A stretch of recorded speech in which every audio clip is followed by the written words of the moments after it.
इधर आए हैं मेहमान जी, आप सभी को मेरी तरफ से प्यार भरी नमस्कार।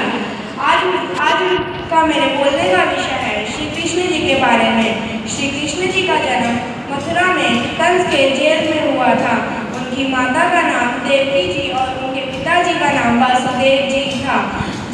उनकी कंस की सबसे प्यारी बहन देवकी जी थी। उन्होंने उनका विवाह भी बहुत प्रेम से किया। जब देवकी जी को कंस उनके ससुराल छोड़ने जा रहा था, तभी आकाश में एक आकाशवाणी हुई कि उनकी बहन का 8वां पुत्र ही उनका काल बनेगा।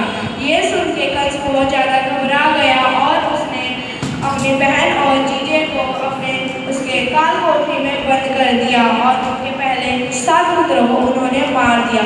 और 8वां पुत्र श्री कृष्ण जी के होने के बाद ठंडी हवा चलने लग गई और हल्की हल्की बारिश भी पड़ रही थी। सारे द्वार खुल गए और सारे सैनिक सो गए। तभी वासुदेव जी ने श्री कृष्ण जी को टोकरी में रखकर यमुना पार ले जाने लगे। शेष नाग ने अपने पंख फैला के कृष्ण जी को ढक लिया कि एक भी बारिश की बूंद उनके ऊपर ना आ सके। यमुना जी भी श्री कृष्ण जी के पैर धोकर शांत हो गई। तो वासुदेव जी ने श्री कृष्ण जी को अपने मित्र गोकुल में अपने मित्र के पास नंद बाबा के पास छोड़ दिया। उनकी दूसरी माता पिता का नाम माता यशोदा और बाबा नंद बाबा जी थे। वही उनका बालकाना पिता, जैसे माखन चुराना, गोपियों के साथ प्रेम भरी लीलाएं रचना और बांसुरी की मधुर धुन बजाना। थोड़े बड़े होने के बाद श्री कृष्ण जी फिर से मथुरा चले गए और उन्होंने कंस का वध करके अपने माता पिता को छुड़ा लिया। अब मैं तुम्हें एक और छोटी सी कहानी सुनाना चाहती हूँ।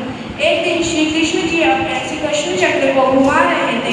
तभी श्री कृष्ण जी का सुदर्शन चक्र आकर उनकी उंगली पर लग गया और उनकी उंगली कट गई।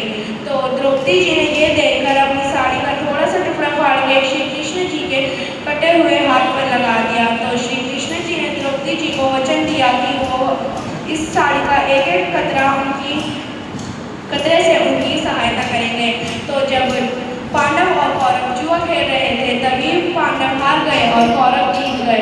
तो कौरवों ने कहा कि द्रौपदी जी को उठा लिया जाए और उनका चीरहरण किया जाए। तो कुछ कौरव जाकर द्रौपदी जी को उठा लाए और उनका चीरहरण करने लगे।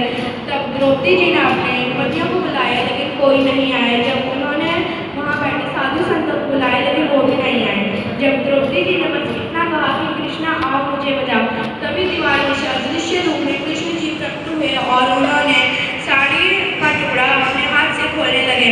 साड़ी का टुकड़ा खोलते ही बहुत सारी साड़ियाँ दीवार में से निकलने लगी और द्रौपदी जी के आसपास लिपटने लगी। इतनी सारी साड़ियाँ लिपटने के बाद जब कुछ कौरव जाकर साड़ियाँ हटाने लगे, लेकिन साड़ी हटाते हटाते वो बेहोश हो गए और द्रौपदी जी वहाँ से चली गई और कौरव हार गए। इस कहानी से हमें ये शिक्षा मिलती